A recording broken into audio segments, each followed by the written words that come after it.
A1B stories घूंघट वाला ससुराल। ये है नीमा जी, जिसके 3 बेटे हैं और तीनों की शादी हो चुकी है। नीमा जी हमेशा घूंघट में रहती है। अब आप सोच रहे होंगे कि घूंघट में तो बहुएं रहती है, तो सास क्यों?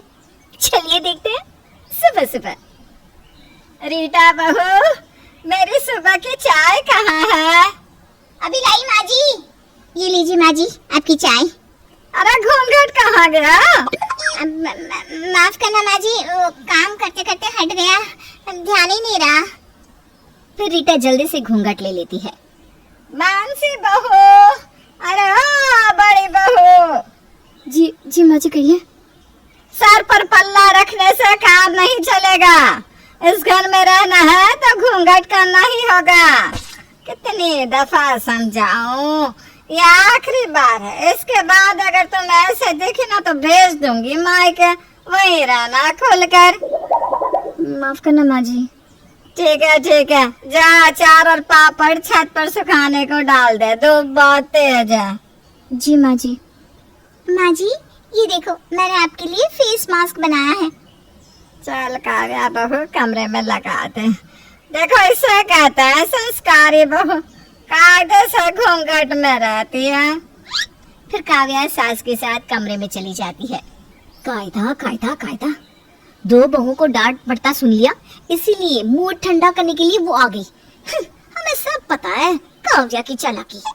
एक तो माँ जी का समझ में नहीं आता, ना खुद घूंघट हटाती है ना हमें हटाने देती है।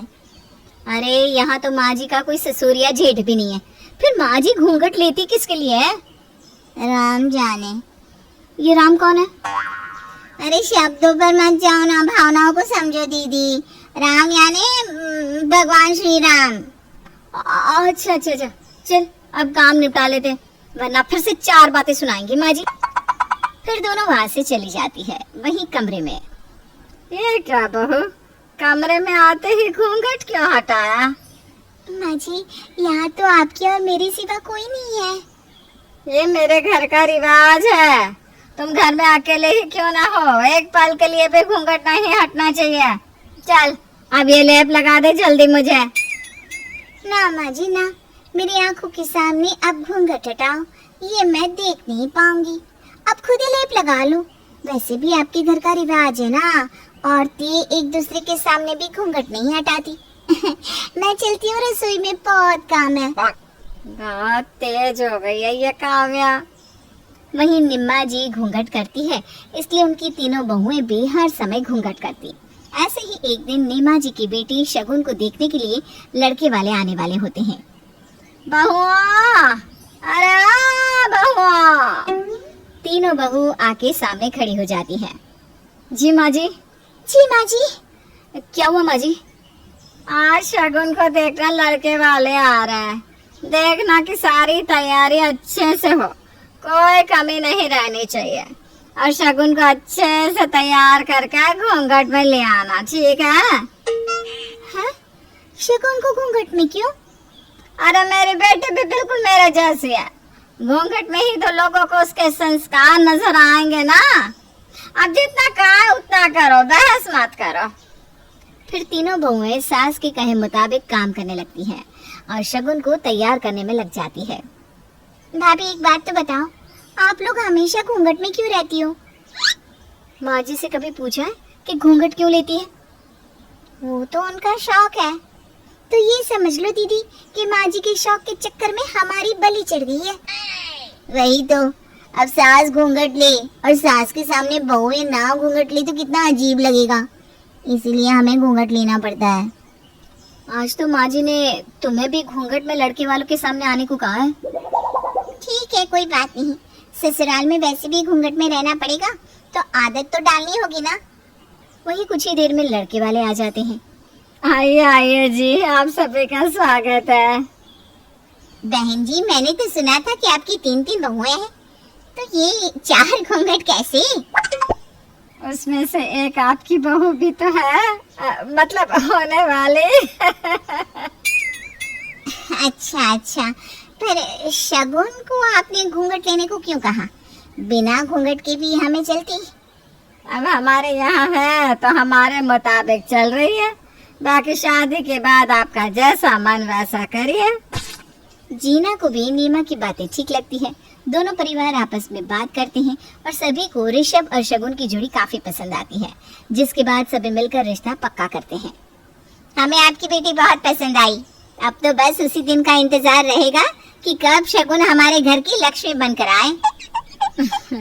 पंडित जी से बात करके जल्दी ही मुहूर्त निकलवाते हैं जी। जी जी। जिसके बाद लड़के वाले वहाँ से चले जाते हैं।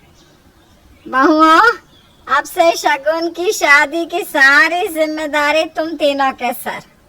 देखो, जैसी तुम यहाँ रहती हो ना, वैसे ही शगुन को भी तैयारी करवा दो। कल को नाक नहीं कटनी चाहिए। माँ जी, शगुन की होने वाली सास तो काफी खुले विचारों वाली लगती है। अरे खुला विचारों के चक्कर में संस्कारों को ताला लगा दे क्या?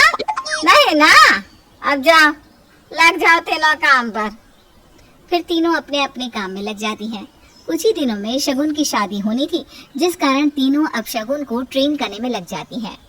साड़ी पहनाना, घूंघट लेना, घूंघट में चलना फिरना, सब कुछ वो बखूबी शगुन को सिखाती हैं। वहीं कमरे में, यार कल्पेश, मैं ना थक चुकी हूँ इस साड़ी से। ये क्या, तुमने साड़ी के अंदर जीन्स पहना? माँ को पता चल गया तो? देखो, माँ के चक्कर में ही मैं शेरनी से बिल्ली बन चुकी हूँ। ऐसी कौन सी सास है जो 24 घंटे घूंघट में रहे, ऊपर से अपनी बहू को तो घूंघट में रखे और बेटी को भी। अरे रीटा, कुछ दिन और एडजस्ट कर लो ना। अब मैं भी क्या कर सकता हूँ? अब तक तो एडजस्ट कर ही रही हूँ ना। भरी गर्मी में 1.5 हाथ का घूंघट करवाती है यार, हालत खराब हो जाती है। कभी तुम भी साड़ी पहनकर देखो। डार्लिंग, गुस्सा मत करो। देखो, जींस में कितनी हॉट और फिट लग रही हो तुम। है ना, मुझे भी ऐसा ही फील होता है। वहीं दूसरे कमरे में, देखो रूपम, अब मैं और इस घर में नहीं रह सकती। अब क्या हो गया? मैं तो कहता हूँ ना, तुम कमरे में चाहे जैसा रहो। देखो, अब तो मैंने तुम्हें तुम्हारे मन चाहे कपड़े भी ला कर दिए हैं। कभी कमरे से बाहर भी निकलो मेरी जान। बंद कमरे में इन कपड़ों को पहन कर करूँ भी क्या, जब खुली हवा में चैन की सांस नहीं ले सकती। हाँ, एक मेरी सास ही इतनी जुल्मी है कि चैन से सांस भी नहीं लेने देती, सांस भी घूंघट के अंदर लो।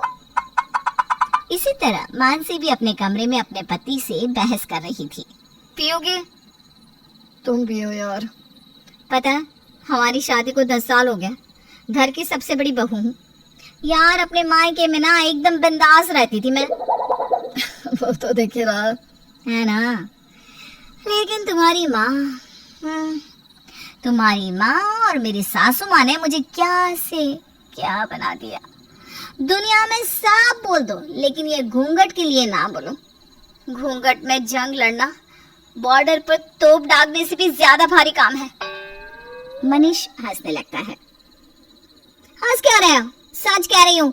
माँ जी के कारण हम तीनों बहुओं को घूंघट लेना पड़ता है। गुस्सा तो बहुत होता है, लेकिन हम कर भी क्या सकते हैं, चुप होके रह जाते हैं। इसीलिए मैंने तुम्हारी आधी सैलरी मॉडर्न कपड़ों में उड़ा दी। देखो, बाहर नहीं तो कम से कम कमरे में तो अपने मन चाहे कपड़े पहन सको। हाँ, मेरी माँ अब सो जा, चढ़ गई है तुम्हें। फिर जैसे तैसे मनीष मानसी को सुलाता है। ये पहली बार का नहीं था जब तीनों घूंघट से फ्रस्ट्रेट होकर कमरे में जाके अपने मन चाहे कपड़े पहनकर अपने पतियों पर ऐसे ही अपनी भड़ास निकालती थी। लेकिन क्या इतने से सब कुछ ठीक हो जाता, या बेटी की शादी में कुछ अलग ही बवाल होता? देखते हैं अगले भाग में। Like, share, comment, subscribe and thank you for watching.